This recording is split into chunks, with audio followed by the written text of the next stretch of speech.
एक था राजा, एक थी रानी, उसकी बेटी थी फूल कुमारी। फूल कुमारी बहुत ही हंसमुख थी। उसे अगर कुछ भी अजीब दिखता तो वो जोर जोर से हंसने लगती थी। एक दिन की बात है, राजा, रानी और फूल कुमारी राज्य के शाही बगीचे में बैठे थे। उसी समय फूल कुमारी को जोरों की हंसी आ गई और वो जोर से हंसने लगी। यह देख राजा ने फूल कुमारी से कहा, बिना बात के इतना क्यों हंसती हो? छोटी सी फूल कुमारी इस बात से नाराज हो गई। अब वह हमेशा अपने घर में ही रहती थी। ना बगीचा जाती ना खेलने जाती, वो उदास रहने लगी थी। उसे उदास देख राजा, रानी और सभी लोग उदास रहने लगे। एक दिन एक व्यक्ति आया, उसने कहा, महाराज, इस नगर के पेड़ पौधे चिड़िया बच्चे सभी उदास हो गए हैं।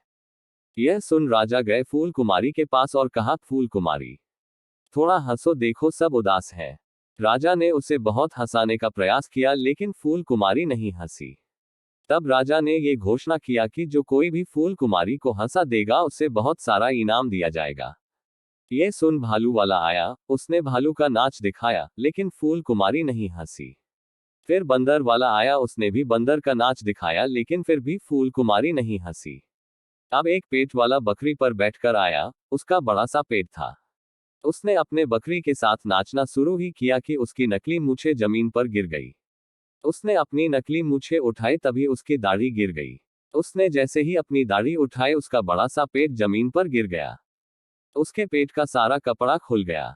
यह देख राजकुमारी जोर जोर से हंसने लगी। उसके साथ राजा, रानी, लोग और पेड़ पौधे चिड़िया सभी हंसने लगे।